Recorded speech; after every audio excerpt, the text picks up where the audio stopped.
Hello everyone. I hope everyone is doing well.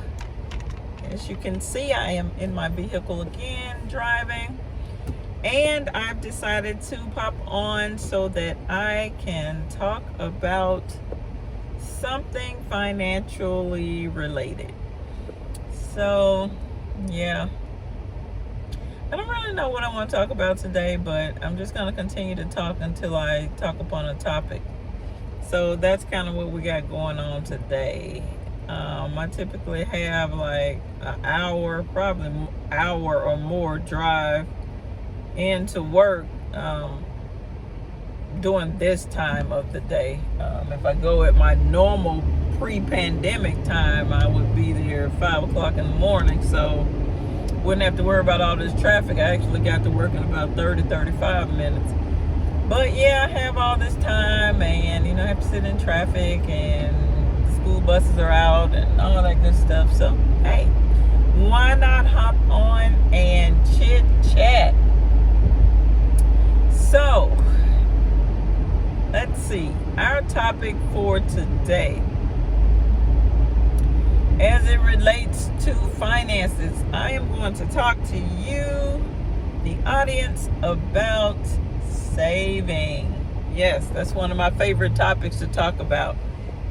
I know people may get tired of that, but I don't get tired of it. So yes, you're going to hear a lot about savings on this channel, because my goal here is to try and get you to save more for whatever that situation is, be it a short-term goal or a long-term goal. If you need to put away $300 or $400 for a 6-month upcoming event, or if it's a 6-year event, we need to focus more on saving money, so that once that event or occurrence take place, we won't be looking around scrambling trying to piece together 1 or 2 or 3 checks to try and pay for that item.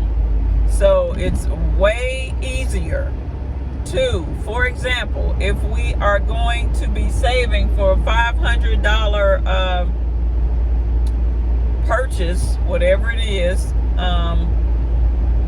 that's gonna take place in the next 6 months, $500 purchase, 6 months. All right, you already know, you got your time frame and you got your dollar amount.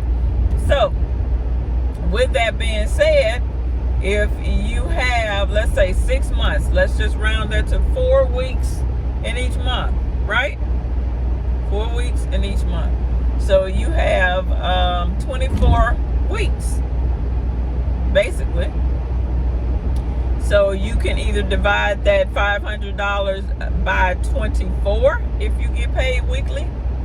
You can divide that $500 by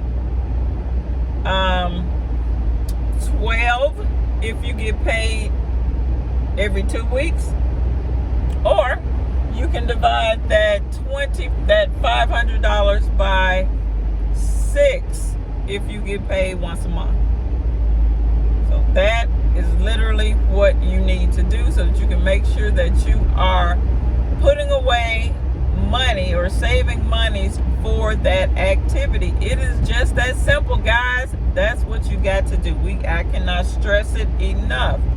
It is so much easier to come up with smaller sums than it is to come to, be able to find that entire $500 1 or 2 or 3 days before the actual event. We need to stop doing that. So what I am suggesting you do is, if you are aware of a activity or whatever it is you're saving for, be it a vacation, a child expense, your own expense, whatever it is, if you know ahead of time how much and the amount of time that you have, then you can divide that number of paychecks by the total amount of the purchase and start saving that money. That does not mean that you are going to be able to spend that money. You already got that money earmarked for an event, an activity, an experience, whatever it is. So don't touch it. Do not touch it. But that is one sure way to start saving money, by putting aside smaller chunks of money. That was the strategy I used to start saving in the beginning, which was probably about a good 7 years ago. I started saving. I've always been a saver, but consistently saving money, it's been about 7 or 8 years that I've been doing that. And I have seen tremendous progress with that strategy, because I'm only having to set aside smaller amounts. So basically, I'm not really interrupting any of the regular bills or transactions that I have scheduled for my money. So yeah, I suggest you do that. Some people call those sinking funds. They call them short-term saving goals. Whatever. I really do not care what you want to name your event or your pot of money. But at the end of the day, just know that you are actually saving that money for a goal that you cannot touch, and also while trying to limit the amount. Oh man, an accident. Okay, let's see if we can get around this accident. Hold on. I think it just happened. So, oh wow. Doesn't look to be too serious. Look like a fender bender. But yeah, so that's what you want to do. You want to be able to put aside those small amounts so that you won't have to necessarily totally interrupt your flow of how you pay your bills and do your other transactions. So I cannot stress this enough. That's what you need to do. And also, one more important measure is to not touch the money. You cannot touch that money.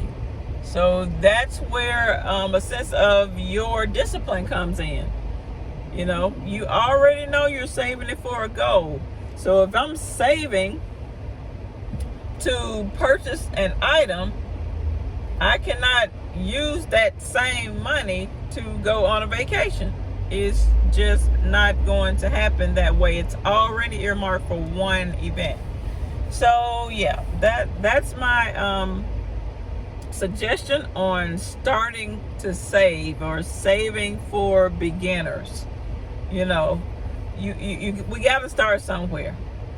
It's never going to be a right time. See, that's another thing that I hear that people tend to say. Well, I'm going to wait until I make a certain amount of money, or I'm going to wait until my next paycheck, because this one I won't be able to squeeze out any money. So guys, I'm here to tell you, it's never going to be a right time to start doing anything, actually. So the time is now. Go on and start, because the more important piece to all of this is developing a behavior of consistency. That's what it's about. Developing a behavior of consistency. Even if you can't put aside but $5 a week right now. You can't put aside but $2 a week. But do it consistently.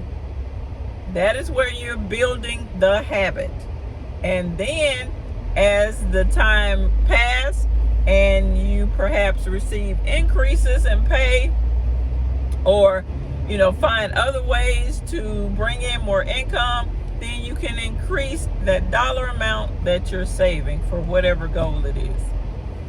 So that's my information for today. That's my motivational way for beginners to start saving. It works. It works.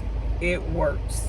I will see you in the next video. This is Dr. Mommy Budgets, where we dream big but start small around here. And also, please subscribe to my channel. Leave me a like below and leave me a comment and let me know if you're starting to save money. If you're starting a new saving strategy, whatever it is, leave it below. All types of saving strategies are not will not work for every situation. There are some people who despise doing the saving challenges. There's certain people who despise doing sinking funds. Whatever it is, you need to figure out your method. I'm not on here to really tell you a certain method to use. It is just to start to develop a behavioral strategy. Okay? That's what we're talking about here. So you want to start saving those amounts of money, doesn't matter the amount, for that goal. And you want to do it consistently. So that's all I have. I will see you in the next video. Peace.